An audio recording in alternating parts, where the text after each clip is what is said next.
Jose Torres for Interactive Brokers. I'll be covering one of the lagging economic indicators of the Australian economy, unemployment. The unemployment rate in Australia reveals how constrained or tight the labor market is. It's computed by dividing the total labor force by the number of persons without a job. In general, a person who is unemployed doesn't currently have a job but has recently looked for one and is available to start working. The aggregate number of persons who are employed and unemployed is referred to as the labor force. Information and specifics on unemployment, as well as several other labor market indicators, are included in the monthly labor force report. Data by age, state, territory, gender, and full-time, part-time workers are provided. Since certain industry groups, including retail, construction, and tourism, have varying unemployment rates throughout the year, seasonally adjusting the figures is important.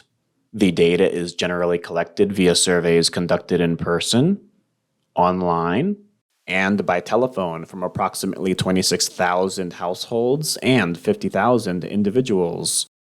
The labor force report data release is published by the Australian Bureau of Statistics near the 17th day of each month at 11:30 a.m. Canberra time. The Bureau publishes unemployment information and a wide variety of other data to support the decision-making of Australian individuals, communities, businesses, and governments as an integral indicator of progress and productivity in the economy. The report provides valuable information on how easy or difficult it is to find work. Workers can find employment swiftly if unemployment levels are low. In contrast, when unemployment rates are high, it signals a lack of job opportunities. As employment and productivity decline, their negative effects ripple domestically and throughout international economies. In an economy with fewer jobs, people are generally not spending as much, resulting in reduced corporate revenues and rising layoffs. As a result of the globalized nature of the international economy and the notable influence of Australia's largest trading partners, a weakened Australian economy results in a weakened global economy. In Australia and globally, the unemployment rate increased during the 2008 financial crisis and the COVID-19 recession as global consumer spending declined. Forecasting the unemployment rate can be done using leading economic indicators such as hours worked, building activity, and consumer and business confidence, since these indicators tend to weaken prior to employment dropping, the unemployment rate rising, and the economy decelerating. The new orders and employment aspects of the Purchasing Managers Index for manufacturing show how demand and employment are doing in this capital-intensive and interest rate-sensitive sector. In addition, tracking trends in retail trade to determine if joblessness might follow softening data is helpful.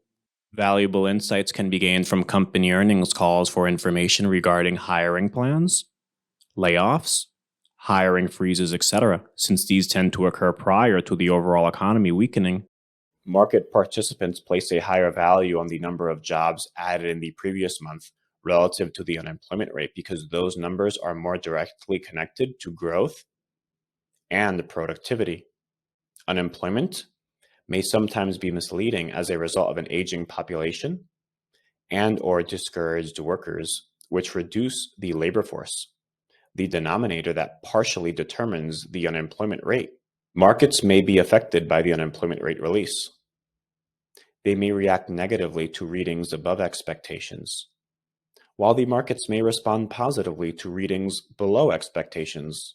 Monitoring the unemployment rate is crucial since it provides an indication of how tight the national labor market is and its implications for the international economy.